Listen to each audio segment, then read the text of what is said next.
नमस्कार, हमारी ये लेक्चर सीरीज में आप सभी का स्वागत है। आज हम बात करने वाले हैं हमारे पेपर फर्स्ट जो है काय चिकित्सा का, उसका फर्स्ट टॉपिक, जिसमें कि हम सीखने वाले हैं निरुक्ति, परिभाषा, पर्याय और भेद। किस किस टर्म के? काय के, चिकित्सा के और फिर काय चिकित्सा के। ये जो टॉपिक है ये हमारा जो NCISM का सिलेबस है उसमें फर्स्ट टॉपिक है और इसके लिए जो लेक्चर आवर डिवाइड किया गया है वो है 1 जो आवर है उसमें हमें इन सब चीज़ों को कंप्लीट कराना है।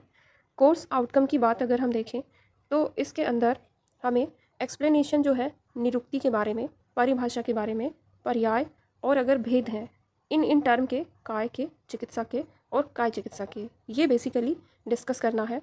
और जो टॉपिक की कैटेगरी है वो है हमारी मस्ट नो। ये जो टॉपिक है ये आपको जानना बहुत ज़रूरी है। जैसे कि CBDC जो करिकुलम है उसमें कुछ टॉपिक ऐसे हैं जिसके बारे में थोड़ा बहुत पता होना चाहिए बच्चे को, है ना, और कुछ तो एसेंशियली है, तो उनमें से ये भी एक है कि मस्ट नो है, जानना बहुत ज़रूरी है। तो इसके बारे में आज हम सीखने वाले हैं और कोशिश करेंगे कि एक जो लेक्चर है इसी में हम कंप्लीट करें। देखते हैं हो पाता है कि नहीं, जैसा कि NCISM ने भी डिफ़ाइन किया है कि एक लेक्चर आवर में इसको कंप्लीट करना है। तो हम शुरू करते हैं आज का हमारा टॉपिक। सबसे पहले हम बात करने वाले हैं शब्द जो हमारा है काय, इसकी निरुक्ति और परिभाषा। बाद में हम देखेंगे कि इसके भेद क्या क्या है। तो देखते हैं काय शब्द के डिफरेंट मीनिंग्स क्या है। काय शब्द के विभिन्न जो अर्थ हैं हमारे वो हम डिस्कस करने वाले हैं। यहाँ पे देखिए कि वैसे तो बहुत सारे मीनिंग्स दिए हैं।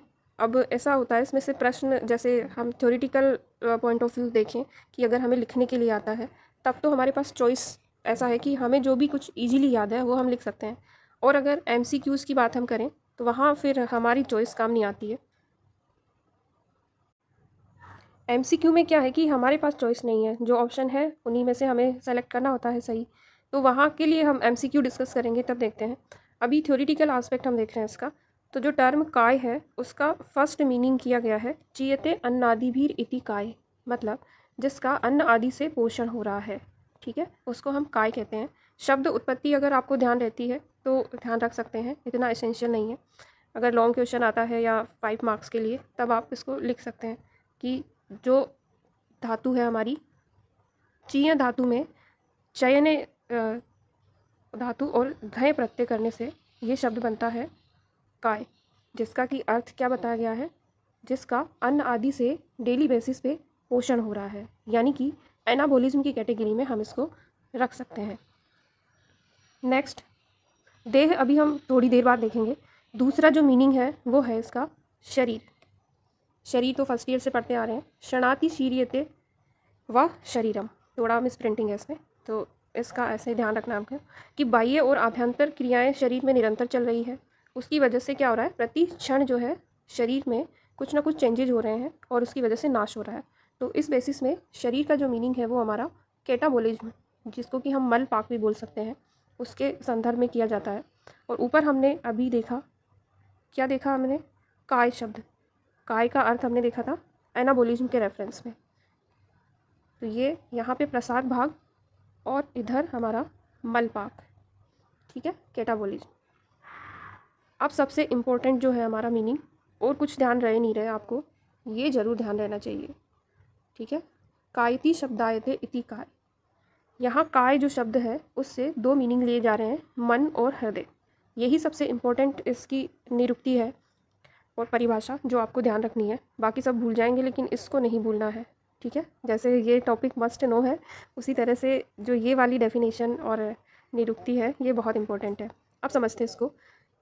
शब्दायते इति काय, कायति शब्दायते इति काय। देखिए हृदय जो अर्थ इसका लिया गया है उसमें हमेशा क्या हो रहा है, ब्लड सर्कुलेशन, स्फुरण, धक धक वाली जो ध्वनि है उससे संबंधित, मतलब हृदय की गति जब तक रह रही है तब तक वो काय है। ऐसे वाइवा में पूछा जाता है कि जैसे बच्चे बता देते हैं कि काय का मतलब क्या है, शरीर है, तब फिर शरीर तो मृत वाला भी है, जो मर गया है वो भी तो शरीर है, उसको काय क्यों नहीं बोला जा रहा है।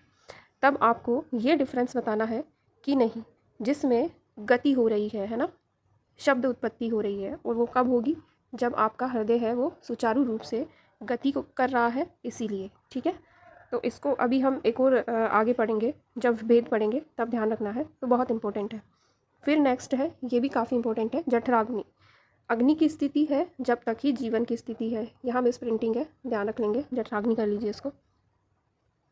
तब तक उसको हम जीवन स्थिति, अग्नि स्थिति और काय कहते हैं। तो काय के हमने मीनिंग पढ़ लिए, जिनसे कि पोषण हो रहा है एनाबोलिज्म रेफरेंस में, जहाँ पे डेली बेसिस पे क्षय हो रहा है कैटाबोलिज्म, जिसमें हमेशा गति हो रही है, ध्वनि उत्पन्न हो रही है, और अग्नि की स्थिति है। अब इसको सार भाग में अगर हम समझना चाहें तो काय शब्द मॉडर्न एस्पेक्ट से देखेंगे तो जिसके अंदर मेटाबॉलिज्म हो रहा है, किस रेफरेंस में, कुछ एनाबोलिक मैकेनिज्म चल रही है शरीर में और कुछ कैटाबोलिक चल रही है, ठीक है। इन्हीं दोनों का जो सम्मिलित रूप है उसको हम क्या कहेंगे, काय कहेंगे। तो यहाँ तक सबको क्लियर है। नेक्स्ट आगे बढ़ते हैं हम। दूसरा जो है हमारा इसका पार्ट है वो रहेगा काय शब्द के पर्याय, डिफरेंट जो सिनोनिम्स है वो क्या है ना। तो अमरकोश एक बहुत ही अच्छा ग्रंथ है जिसमें बहुत सारे हमको मीनिंग्स मिलते हैं। वहाँ पे डिफरेंट तरह के पर्याय बताएं, जैसे कि कलेवर है, गात्र है, वपु है, शरीर है, ब्रशम है, विग्रह, काय, देह, मूर्ति, तनु, तनु, ये सब पर्याय इसमें बताया गया है ना। सारे किसको डिनोट कर रहे हैं, काय को। जितने याद होते हैं रख सकते हैं। इतने सारे मीनिंग क्यों बताए गए थे, जब हम डिज़ीज़ पढ़ेंगे इसमें तो डिज़ीज़ के रेफरेंस में कभी हो सकता है कि गात्र आपको दिया जाए, कभी वपु वहाँ पे दिया जाए, कभी शरीर दिया जाए, कभी भ्रष्म दिया जाए, विग्रह दिया जाए, काय दिया जाए, देह दिया जाए, मूर्ति दिया जाए ना। तो ये डिफरेंट चीज़ों को डिनोट करते हैं। कैसे, अभी एक एग्जांपल से हम समझेंगे, धीरे धीरे क्लियर होगी चीज़ें और आगे। तो देखते हैं, सबसे पहला कलेवर। आपको बस एक छोटा सा हिंट ध्यान में रखना है कि कलेवर शब्द का मतलब होता है क्या, जो कि मधुर ध्वनि करता है और शुक्र का श्रेष्ठ परिणाम होता है ना, इसको कलेवर कहते हैं। इतना ही ध्यान रखना है, मधुर ध्वनि व्यक्त करे और शुक्र का श्रेष्ठ परिणाम हो, ठीक है, इसको कलेवर कहा जाता है। इंपॉर्टेंट है ये फिर से, तो इसको ध्यान रखना है, पर्याय को एमसीक्यू में पूछा जा सकता है। नेक्स्ट, गात्र। गात्र शब्द जो है उसका मीनिंग है गमनशील रहने वाला और परिवर्तनशील रहने वाला, ठीक है। अब जब शरीर से ही हम क्या करते हैं, सारी क्रियाएं करते हैं, एक जगह से दूसरी जगह जा रहे हैं, तो उस रेफरेंस में इसको गात्र कहा जाता है। अभी थोड़ी देर पहले मैंने बोला कि जो डिफरेंट मीनिंग्स है वो अलग अलग हमें जो कंडीशंस है वो समझने के लिए हेल्प करते हैं ना, तो इसलिए अब देखिए वपु बहुत इंपॉर्टेंट है ये भी है ना। जैसे यहाँ पे लिखा है कि वपु किस रेफरेंस में हम यूज़ कर रहे हैं। देखिए, वपु मतलब जहाँ पे बीजों का जिसमें आरोपण किया जाएगा और दूसरे जन्म में पहले जन्म में किए गए कर्मों का फल भोगता है, उसको वपु कहते हैं। कैसे समझेंगे इसको, क्या कहना चाह रहे हैं कि आपने इस जन्म में कुछ बीज आरोपित किए अपने शरीर में, उसका मतलब क्या है कि जो व्याधिजनक हेतु है उन्हें समझना है इससे ना। और वो अभी आपको पता नहीं चल रहा है, लेकिन अगले जन्म में उससे रिलेटेड जो डिजीज है वो प्रोड्यूस होगी। जैसे हम पूर्व जन्मकृत कर्म या देव कर्म बोल देते हैं उसको ना। तो यहाँ आप एग्जाम्पल से समझ सकते हैं कुष्ठ के, कुष्ठ रोग में ये जो आपका मीनिंग है वपु, ये लिखा हुआ है, ठीक है ना। जो वपु को दूषित करता है, कुत्सित करता है, उसको कुष्ठ कहते हैं। अब कुष्ठ क्या है, दीर्घकालिक रोग है ना, कुष्ठ दीर्घ रोगा नाम लिखा हुआ है आचार्य ने अग्रे में। तो देखिए कि कुछ जो फैक्टर्स हैं वो प्रीवियस जो है हमारे जेनेटिक बेसिस पे हम समझ सकते हैं उनको, वो सारे रेफरेंस में ये वपु शब्द है वो यूज होगा।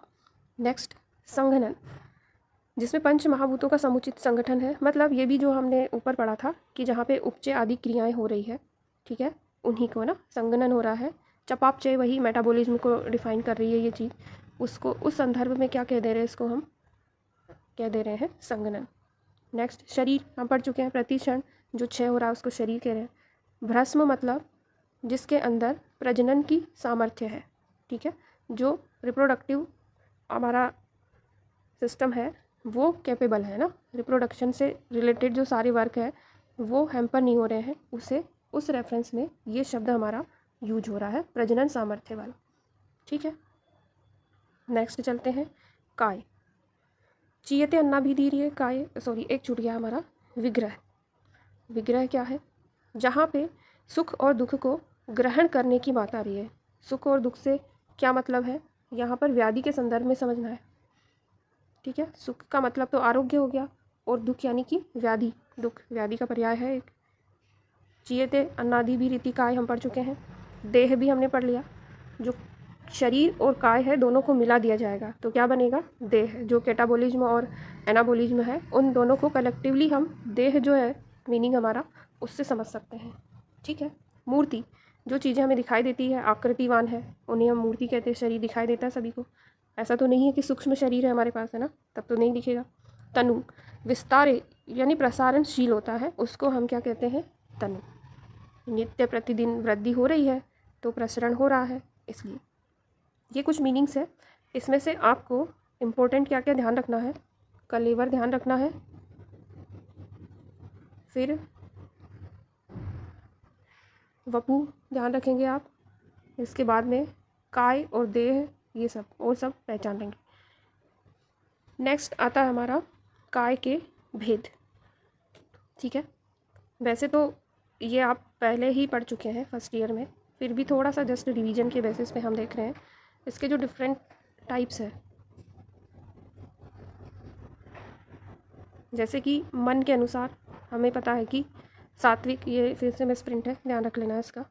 सात्विक, तामसिक और राजस 3 प्रकृति है, तो ये वाली इसमें 6 ध्यान रख लेना है। 7 ये है ब्रह्मा महाइंद्र, सबको याद रहता है। पशु, मत्स्य, वानस्पत्य ये सब। फिर सार के अनुसार हम जानते हैं जो हमारे त्वचा आदि और सत्व सार्थक की कंडीशन है वो सभी इसमें आ जाएगी। प्रकृति के अनुसार वात पित्त कफ, ये भेद ध्यान रख लेना है। फिर से देख लेते हैं जल्दी से हम। एक तो मन के अनुसार 3 डिवीजन है, सात्विक, राजसिक, तामस।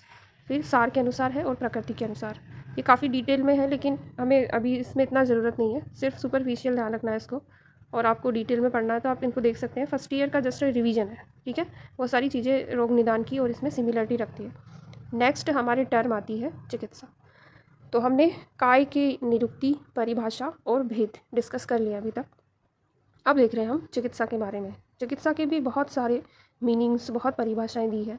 अब जब हमारे पास में थ्योरी एग्ज़ाम में अगर लिखना है तब हमें कोई भी अपनी फेवरेट लिख सकते हैं हम याद करके, बेसिक इतना याद होना चाहिए, वो देखते हैं। व्युत्पत्ति डिफरेंट टाइप से ऐसे है। तो फर्स्ट हम देख रहे हैं चिकित्सा रुक प्रतिक्रिया। ठीक है, मतलब रोग के अर्थ में ये शब्द प्रयोग हुआ है, रोग का प्रतिकार करने को ही चिकित्सा कहते हैं। ठीक है, क्रिया क्या हुई, रोग उत्पत्ति, और उसके डिफेंस में हम क्या कर रहे हैं, प्रतिक्रिया, चिकित्सा। तो रोग के प्रतिकार को चिकित्सा कहते हैं। ये सिंपल वाली सबसे सिंपल है, ये ध्यान रख सकते हैं आप।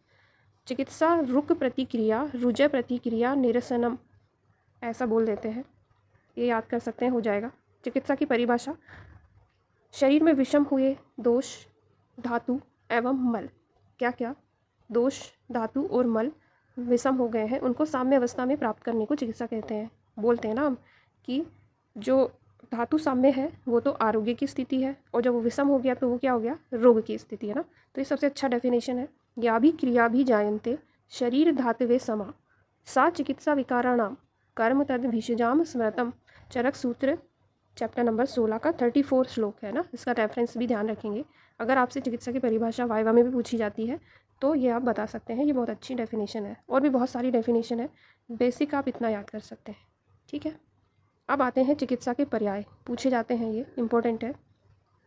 बहुत सारे पर्याय मिलते हैं, जिनमें से देखिए, क्रिया कहते ही चिकित्सा को, कर्म कहते हैं जायु, व्याकरण, प्रतिकर्म, विषग कर रहा है इसलिए विषग कर्म, वेदक कर्म, विषगजित, प्रतिषेध, प्रतिकार, कर्म, चेष्टा, प्रशमन, प्रवृत्ति, शमन, रोगापनयन, व्याधि हर, प्रायश्चित, प्रशमन, पथ्य, साधन इत्यादि इत्यादि, है ना। तो सिंपल इतने सारे नाम याद अगर नहीं रह रहे हैं तो आप एक ये श्लोक याद कर सकते हैं, ये बहुत ही प्यारा श्लोक है। चिकित्सितम व्याधिहरम, पथ्यम साधनम औषधम, प्रायश्चितम प्रशमनम, प्रकृति स्थापनम हितम। ये वाला जो हमारा रसायन का फर्स्ट पाद है उस पर चक्रपाणी ने टीका किया है इसके लिए ना। तो ये उधर संहिता के हिसाब से भी इम्पोर्टेंट है और यहाँ पे भी देखिए इसको, यही इतने नाम याद रखेंगे। ठीक है, व्याधि को हर रहा है इसलिए व्याधि हर एक पर्याय दे दिया है। पथ्य मतलब पथ्य जो शब्द है वो हमारा श्रोतस के रेफरेंस में यहाँ पे आया है, तो श्रोतस के लिए हितकारी है ना, श्रोतस को ठीक रखेगा तो श्रोतरोध नहीं होगा उस संदर्भ में। साधन स्वास्थ्य को अचीव कराने वाला है ना, इसलिए साधन बोल दिया। औषध द्रव्यों से बना है, बनाया हुआ है इसलिए औषध। प्रायश्चित का मतलब समझना है। प्रायश्चित क्या होता है, जैसे कि किसी चीज़ का हमने रिग्रेट किया ना कि मुझे ऐसा नहीं करना चाहिए था, यहाँ पे हम उसको रोग के संदर्भ में समझेंगे। जो भी आप अधर्म कर रहे हैं, मतलब प्रज्ञा अपराधवश जो भी चीज़ें कर रहे हैं और उसी से त्रिदोष कोप होकर आपको रोग की उत्पत्ति हो रही है, उस संदर्भ में इसको समझना है। यहाँ बच्चे कंफ्यूज हो सकते हैं कि प्रायश्चित कैसे हो गया है पर्याय, ठीक है। प्रशमन जो कि आपके प्रकुपित दोष है उनको शांत करने वाला है, ठीक है, उदीयमान दोषों को शांत करता है। प्रकृति स्थापन देखा था हमने अभी कि दोष, धातु और मल जो विकृत अवस्था में हो गए वापस से साम्य में ला रहा है, इसलिए प्रकृति स्थापन। हित यानी पीड़ा को नष्ट कर रहा है, इसलिए। तो ये डिफरेंट मीनिंग्स है, ये ध्यान रखने हैं। और ये वाला श्लोक आप याद कर सकते हैं, ये इंपॉर्टेंट है। यहाँ से श्लोक याद करने का बेनिफिट क्या है कि आपको चीज़ें लंबे टाइम तक याद रहती है और सही सही याद रहती है। हिंदी में बच्चे गलत लिख देते हैं। अब देखते हैं चिकित्सा के भेद। जैसे कि हमने रोग निदान में पढ़ा है और भी चिकित्सा में भी हम उसमें भी पढ़ते हैं, संहिता में भी, कि रोग जो है वो वर्ण, समुत्थान आदि भेद से ना, निदान आदि जो भेद है उनसे बहुत प्रकार के होते हैं, असंख्य। तो चिकित्सा भी बहुत सारी हो सकती है जिसको भी आप काउंट नहीं कर सकते हैं ना, फिर भी व्यावहारिक रूप से कुछ तो बताना ही पड़ेगा। इसलिए यहाँ पर एकविध चिकित्सा जिसमें कि निदान परिवर्जन आता है, द्विविध चिकित्सा, यहाँ बहुत सारे आते हैं अलग अलग, संतर्पण, अपतर्पण इत्यादि, है ना। इसके भी फर्दर बहुत से डिवीजन है, कि ब्रीफ में हम देख रहे हैं इसको। त्रिविध चिकित्सा, चतुर्विध, पंचविध, षडविध, सप्तविध, अष्टविध, दशविध, अष्टादश, षष्ठी उपक्रम जो आचार्य सुश्रुत बताते हैं ना। तो इतना आप अभी ध्यान रखेंगे, फिर डिटेल में जैसे जैसे चिकित्सा हम सीखते जाते हैं तो ये सारे वैसे ही याद हो जाते हैं ना। तो ये कंपाइलेशन करने के लिए इतने भेद आपको ध्यान रखने की, बहुत सारे भेद हैं, असंख्य, फिर भी हम उसको प्रैक्टिकल आस्पेक्ट से इतने डिवीजन में बांट सकते हैं। अब आपने जब काय पढ़ लिया हमने, ठीक है, फिर चिकित्सा पढ़ ली, तब हम इस कंडीशन में आ चुके हैं कि अब हम काय चिकित्सा क्या होती है इसको डिफाइन करने की स्थिति में है, ठीक है। काय चिकित्सा, तो यहाँ पे दो आपको परिभाषाएं याद करनी है, एक जो आचार्य सुश्रुत बोले हैं वो, और दूसरा हमें काय चिकित्सा के संदर्भ में, ठीक है। काय चिकित्सा का अर्थ है काय की चिकित्सा। काय हम ऊपर डिटेल में डिस्कस कर चुके हैं डिफरेंट आस्पेक्ट्स में। तो काय की जहाँ पे चिकित्सा की जाएगी उसको काय चिकित्सा। अब आचार्य चक्रपाणी क्या बोल रहे हैं, कायश्च अंतर अग्निश चिकित्सा, ये बहुत इंपॉर्टेंट है, स्टार लगा लीजिए इसमें। अग्नि की चिकित्सा को काय चिकित्सा बोले हैं ना, गंगाधर भी कुछ ऐसा ही बोल रहे हैं, कायश्च अंतर अग्नेश्च चिकित्सा, ठीक है। अग्नि मानदेय ही सभी रोगों का कारण है, रोगा सर्वे अपि जायन्ते मंदाग्नौ, इसलिए अग्नि की चिकित्सा पे विशेष रूप से जहाँ जोर दिया जाता है उस ग्रंथ का नाम है क्या, काय चिकित्सा। काय की चिकित्सा, अग्नि की चिकित्सा, ठीक है। ये डेफिनेशन वाइवा में पूछी जाती है आपसे। आचार्य भोज ये भी यही मान रहे हैं, काय शब्द से जठराग्नि का ही वर्णन कर रहे हैं, ग्रहण करते हैं आचार्य भोज भी, ठीक है। इनके अनुसार अग्नि की अवस्था पाक और धातु पाक, अभी हमने देखा मेटाबॉलिज्म जो था उसमें कैटाबॉलिज्म और एनाबॉलिज्म दोनों हो रहे थे, उन दोनों की चिकित्सा कि जब प्रसाद पाक हो रहा है, मल पाक हो रहा है और फिर धातु पाक, है ना, उनके लेवल पे कुछ भी जो एबनॉर्मलिटीज़ आ रही हैं उन सबको हम ट्रीट करेंगे किसके माध्यम से, काय चिकित्सा के माध्यम से। ये बात हम कर चुके हैं, अग्नि मानदेय से ही सब रोग उत्पन्न होते हैं, ठीक है। तो अगर हम इसेंस रूप में देखें ये वाली परिभाषा, जहाँ पे कि अग्नि दिमाग में रखना है आपको ना, अग्नि ध्यान रहेगी तो आपको एनाबॉलिज्म में ध्यान रहेगा, कैटाबॉलिज्म में ध्यान रहेगा और मेटाबॉलिज्म में ध्यान रहेगा। उसी ही की चिकित्सा, और कितना छोटा सा है कि कायश्च अंतर अग्नेश्च चिकित्सा, बस इतना सा ध्यान रखना है। ये चिकित्सा की परिभाषा हो गई। चक्रपाणी, गंगाधर, भोज सभी एक ही मत को अलग अलग रूप से लिख रहे हैं। अब आ जाते हैं हम आचार्य सुश्रुत ने, जहाँ पे चैप्टर नंबर 1 में बहुत सारी सभी की परिभाषाएं बताई है, काय की, शल्य की, शालाक्य, कौमार, भृत्य, है ना, सबकी। तो वहीं से ये भी है, काय चिकित्सा नाम सर्वांग संश्रिता नाम व्याधि नाम, सारे शरीर में होने वाली जो व्याधियाँ हैं, फॉर एग्जाम्पल ज्वर, रक्त पित्त, शोष, उन्माद, अपस्मार, कुष्ठ, प्रमेह, अतिसार आदि नाम उपशमनार्थम, ठीक है। ये भी बहुत अच्छा श्लोक है जिसको आप याद कर सकते हैं। तो ये हमारा चैप्टर है, फर्स्ट टॉपिक हमने कंप्लीट कर लिया। देखिए क्या इम्पोर्टेंस क्या है इस चैप्टर का ना, कि आप जो काय चिकित्सा सीखने वाले हैं उसमें आपको बेसिक जो टर्मिनोलॉजी है वो बताना चाह रहे हैं ना, कि काय क्या होता है।